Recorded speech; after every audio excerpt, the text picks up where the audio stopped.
नमस्कार विद्यार्थी मित्रांनो, आपण आपल्या certificate course in event management याच्यामधला शेवटचा टॉपिक आपण पाहत आहोत. तो म्हणजे strategies of event management. Event मॅनेजमेंटमध्ये असणारी व्यूहरचना कशी असावी, कशा पद्धतीनं एखादा इव्हेंट तुम्ही ऑर्गनाईज करणार आहात, कशी एखादा इव्हेंट कशा पद्धतीनं ऑर्गनाईज करायचा आहे, यासाठी वेगवेगळ्या प्रकारचे अप्रोचेस आहेत. ते अप्रोचेस कसे यूज करायचे, त्यामध्ये स्ट्रॅटेजिक अप्रोच काय आहे, स्ट्रॅटेजीज अल्टरनेटिव्स काय आहेत, याचा आपणाला विचार करणं गरजेचं आहे. या सगळ्यांच्या माध्यमातून तुम्ही एखादा इव्हेंट कसा ऑर्गनाईज करायचा याचा देखील तुम्हाला विचार करता येऊ शकेल. या सर्व गोष्टींचा आपणाला या टॉपिकमध्ये विचार करायचा आहे. तो म्हणजे स्ट्रॅटेजिक अल्टरनेटिव्स कसे, सस्टेन स्ट्रॅटेजी काय आहे, strategic alternatives arising from defined objectives काय आहे, ते आपल्याला सगळं या टॉपिकमध्ये अभ्यासायचं आहे. आपण पहिल्या पॉईंटकडे जातो आहे, तो म्हणजे स्ट्रॅटेजिक अप्रोच. आणि याच्यामध्ये आपल्याला फर्स्ट पॉईंट दिलेला आहे, set up goals and objectives. म्हणजे तुमच्या इव्हेंटचे काही गोल्स असतील आणि ऑब्जेक्टिव्स असतील, ते सेट करणं गरजेचं आहे. Whether you are organising an event for your own business or client, make sure you know what this event is suppose to achieve. म्हणजे त्या इव्हेंटमधून तुम्हाला काय साध्य करायचं आहे हे देखील तुम्हाला माहीत करून घेणं गरजेचं आहे. जरी तुम्ही स्वतःसाठी इव्हेंट ऑर्गनाईज करत असाल किंवा तुमच्या क्लायंटसाठी इव्हेंट ऑर्गनाईज करत असाल, म्हणजे तुम्हाला त्या इव्हेंटचं सक्सेस काय मिळवता येऊ शकतं, नंतर एंडला त्या इव्हेंटचं सक्सेस मिळवता येऊ शकतं.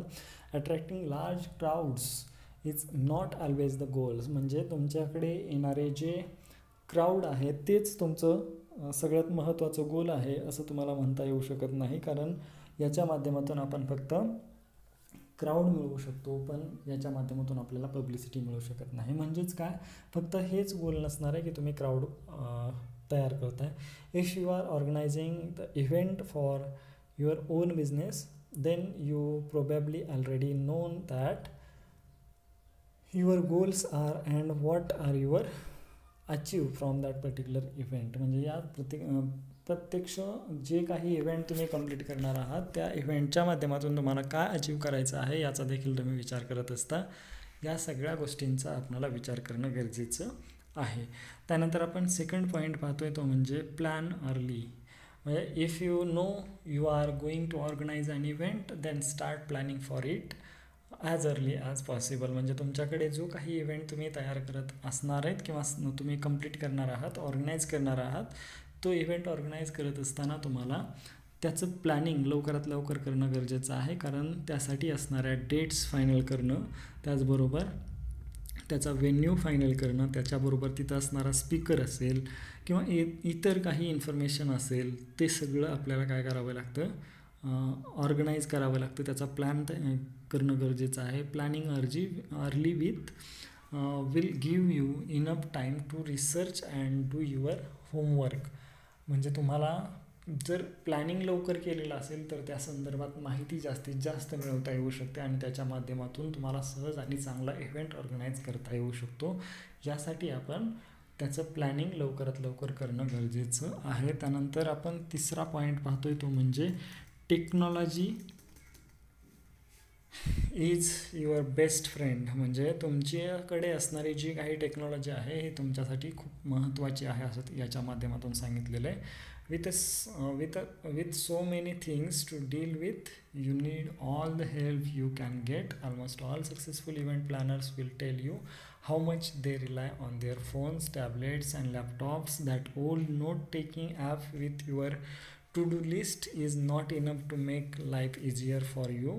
So you need tools to manage people, collaborate and ability to work from anywhere. म्हणजे तुमच्याकडे असणारे जे काही इव्हेंट ऑर्गनाईज तुम्ही करणार असतील, ते इव्हेंट सहजरित्या टेक्नॉलॉजीच्या माध्यमातून तुम्ही कसा ऑर्गनाईज केलेला आहे, त्याचा फायदा तुम्ही कसा घेतलेला आहे याचा देखील विचार करणं गरजेचं आहे. म्हणजे तुम्ही एखादा इव्हेंट ऑर्गनाईज करत असाल तर तो इव्हेंट ऑर्गनाईज करत असताना तो टेक्नॉलॉजीचा कसा त्याच्यामध्ये तुम्ही यूज केलेला आहे, म्हणजे त्या टेक्नॉलॉजीच्या माध्यमातून तुम्हाला जास्तीत जास्त फायदा मिळवता येऊ शकतो. त्याच्या माध्यमातून तुम्ही टाईम सेविंग करू शकता, पैसे तुम्ही वाचवू शकता, तुम्ही खर्च कमी करून पैसे वाचवू शकता, याचा देखील विचार करता येऊ शकेल. जास्तीत जास्त इफिशियंट मॅनेजमेंट तुम्ही करू शकता आणि त्याचा तुमच्याकडे असणारे जे काही कर्मचारी असतील त्यांच्या इफिशियन्सीचा जास्तीत जास्त फायदा घेऊ शकता, याचा देखील विचार करता येऊ शकतो. आणि त्याच्यानंतर आपण नेक्स्ट पॉईंट पाहतोय तो म्हणजे द ड्रीम टीम. म्हणजे तुमच्याकडे असणारी जी काही कार्य करणारी टीम आहे ती टीमसुद्धा सर्वात महत्त्वाची आहे. As an event manager you need to delegate work to the people trying to do it all by yourself with only take you down. Identify the people around you with the right talents and then assemble your dream team.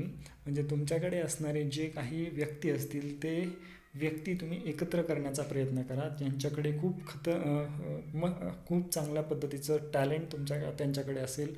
त्या टॅलेंटच्या माध्यमातून तुम्ही काय करू शकता, चांगल्या पद्धतीचे events organise करू शकता, याचा देखील विचार करणं गरजेचं आहे.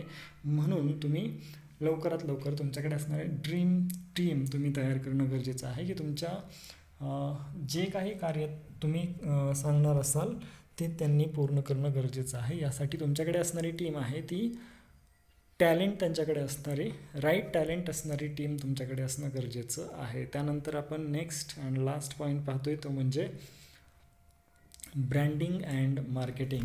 Make power strategy to promote and brand your event. This strategy should be focused on helping you achieve the goals and objectives of the event. If the goal of the event is to sell as many tickets as possible, then plan marketing strategy focused on selling tickets. If the goal is to bring the certain kind of audience to the event, then focus on reaching out to them. म्हणजे तुमच्याकडे असणारे जे काही branding strategies असतील त्या ब्रँडिंगच्या स्ट्रॅटेजीचा use करून सुद्धा तुम्ही काय करू शकता, तुमची गोल्स कंप्लीट करू शकता.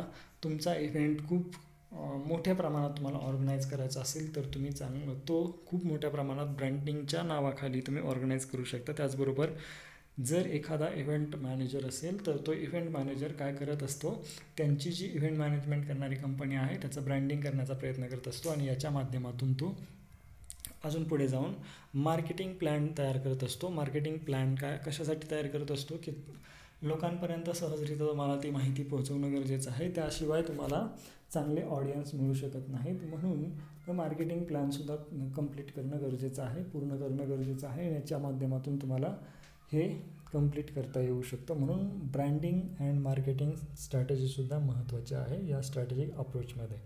ओके, हे 5 पॉईंट आपण आजच्या व्हिडिओमध्ये पाहिलेले आहेत. नेक्स्ट लेक्चरमध्ये नेक्स्ट पॉईंट पाहूयात. थँक्यू.